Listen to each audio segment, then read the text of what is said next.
Ayan, nakakatuwa. Meron na tayong isang may bunga. Tinanim namin siya ay August 19. Last year, August 19. Pero ngayon, August, September, October, November, December, January, February, March, April. In 8 months time, pumuso yung ating saging.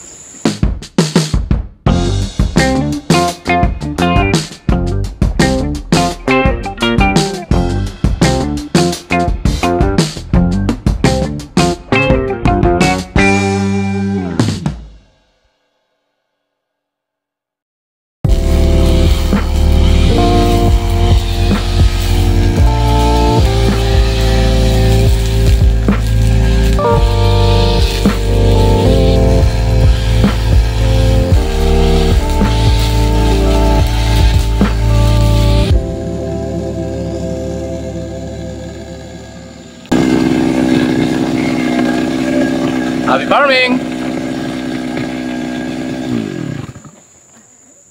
So ito, nag-grass cutter po tayo ngayong araw para sa ganon gumanda yung ating halaman. So ang nakakatuwa dito, kasi kitang-kita na natin yung linya ng ating mga saging. Tuturo ko sa inyo yung isa. Meron na tayong may bunga. Ito natin. Ayan, nakakatuwa. Meron na tayong isang may bunga. So ayan siya. Tinanim namin siya ay August 19. Last year, August 19. Pero ngayon, August, September, October, November, December, January, February, March, April. In 8 months time, pumuso yung ating saging. So, meron talagang mga early maturing na katulad nito kasi hindi naman lahat. Ito yung kauna-unahan namin na meron na siyang puso na saging. So, inaasahan natin after 80 days, mapapakinabangan natin, matitikman na natin ang ating nakatan. Nag-grass cutter kami ngayong araw at kung mapapansin nyo, ang ginamit namin na grass cutter, ang talim niya ay yung tansi. So bakit tansi? Kasi sa gantong medyo malalambutan damo, mas maganda nang gamitin natin na yung tansi sa ating pag-grass cutter. Ang advantage kasi, kung malambot din lang yung damo, pag ang ipinag-grass cut mo ay yung tansi natin, nabubulbog yung ating yung ating katawan ng damo, so mas matagal siya bago tumubo ulit. Mas matagal yung recovery dahil nabulbog yung ating damo. Based dun sa aming observation, kesa dun sa ang gamitin natin ay yung talim ng ating mower na pag tumama ay medyo mabilis sumibol. Sa ganito, dahil nabulbog siya, medyo matagal tumubo ang ating damo.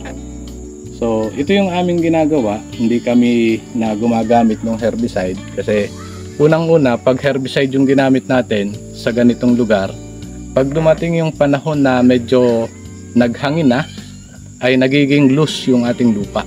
Kung saan na mabilis matumba yung ating mga saging pag gumagamit tayo ng mga herbicide. Dahil yung mga damo namamatay, yung mga ugat namamatay, ang nangyayari, naglulus yung ating lupa na nagiging dahilan para mabilis tumumba yung ating mga saging. So yun yung isang advantage ng hindi gumagamit ng herbicide. Na ginagamit lang namin ay yung ating ganito na grass cutter.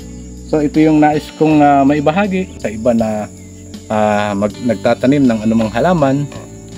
Ang isa lang na ayaw natin dahil sa maliban doon ay mas hindi nagiging magandang resulta ng lupa kung lagi tayo nag-herbicide. Ang isa pa, kung magtatanim tayo ng fruit bearing trees o kaya ng ganito, ng saging o kaya ng coconut, pag lagi siyang ini-spray ng herbicide, nagiging dahilan para mag-loose yung lupa na ang nagiging sanhi nito ay yung pagkatumba ng ating mga tanim, maging kung anumang pananim ang ating tinatanim. So kaya ang ginagamit namin ay yung ganito na kung walang ganito na sa grass cutter ay di yung tinatabas namin.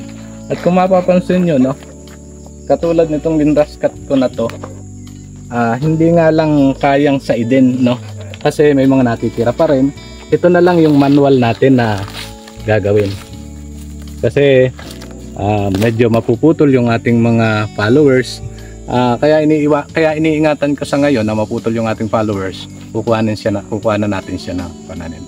Ang ginawa natin dito, ito'y binhian lang natin para kung lumipat man tayo ng lugar na pagtataniman, meron na kaagad tayong maitatanim. At timing yung panahon ngayon kasi inaasahan namin before August, sana makapagtanim ulit kami ng panibago. Na sana medyo mas malaki kaysa dito sa tanim namin na to. At nakakatuwa kasi ito'y umpisa pa lang namin nung aming pagsasaging. Sana sa nakita ko naman ay medyo maganda yung resulta kasi matataba naman. Matataba yung ating saging, malalaki. Ayan siya.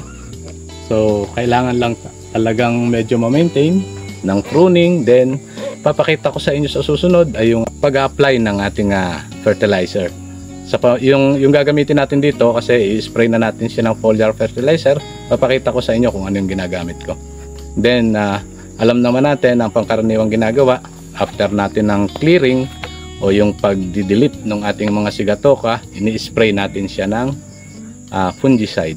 So yun yung share ko sa inyo sa susunod at hanggang dito na lamang. Maraming salamat and happy farming.